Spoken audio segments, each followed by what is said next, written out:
সবচেয়ে ভালো সিদ্ধান্ত আপনি মাদ্রাসা থেকে দাখিলের পর আলিম পাস করেন। যদি আপনি ফাজিল পাস করেন পাশাপাশি আপনার কি সুযোগ সুবিধা, কি লাভ হবে? হ্যাঁ, এটা যদি আপনি জানতেন হয়তো আপনি দাখিলের পরে আলিমে মাদ্রাসার মধ্যে আলিমে থাকতেন, আপনি কলেজে যেতে চাইতেন না। আপনি চাইলে আপনার বিবেককে কাজে লাগান, হ্যাঁ, সময়কে কাজে লাগান, দাখিলের পরে আলিম পাস করুন, এরপরে আপনি যে কোনো একটা সিদ্ধান্ত নিতে পারবেন। আসসালামু আলাইকুম ওয়া রাহমাতুল্লাহ। যারা সদ্য দাখিল পাস করেছেন মাদ্রাসা বোর্ড থেকে, অনেকে কলেজ লেভেলে চলে যেতে চায়, কলেজের মধ্যে ইন্টারমিডিয়েটে ভর্তি হতে চায়, ছোট্ট ভাই বোনেরা, আপনাদের জন্য ছোট্ট একটা মেসেজ।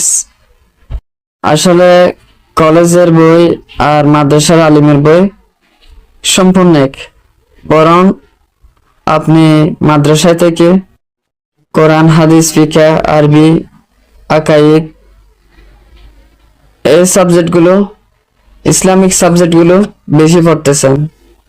মাদ্রাসায় আলিম পাস করে আপনি চাইলে কলেজ, বিশ্ববিদ্যালয়, বড় বড় ইউনিভার্সিটিতে, যে কোনো ইউনিভার্সিটিতে চাইলে আপনি অনার্স করতে পারবেন। আবার কলেজে যারা পড়ে এরও চাইলে অনার্স করতে পারে, পাশাপাশি ডিগ্রি করতে পারে। তো আপনার দাখিল পাস করার পর কলেজে যাওয়ার কোনো দরকার নেই, এটা আপনার ভুল সিদ্ধান্ত। আপনি মাদ্রাসা লেভেল থেকে যদি আলিম পাস করেন, আপনি চাইলে যে কোনো একটা সাবজেক্ট নিয়ে অনার্স পাস করতে পারেন।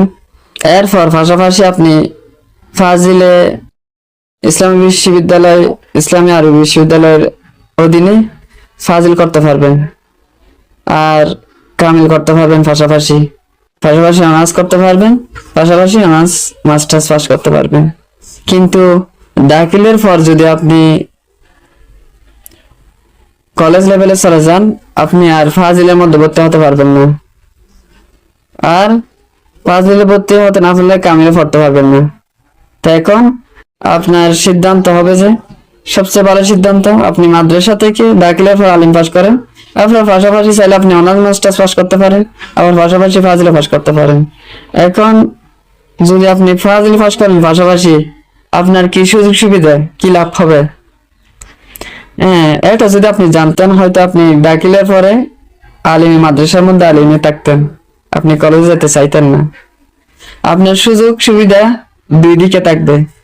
আপনি যদি কলেজে গিয়ে আলিম পাস করার পরে কলেজে গিয়ে একটা সাবজেক্ট নিয়ে, মনে করেন ইংলিশ, বাংলা, ম্যাথ, ইসলামের ইতিহাস নিয়ে একটা অনার্স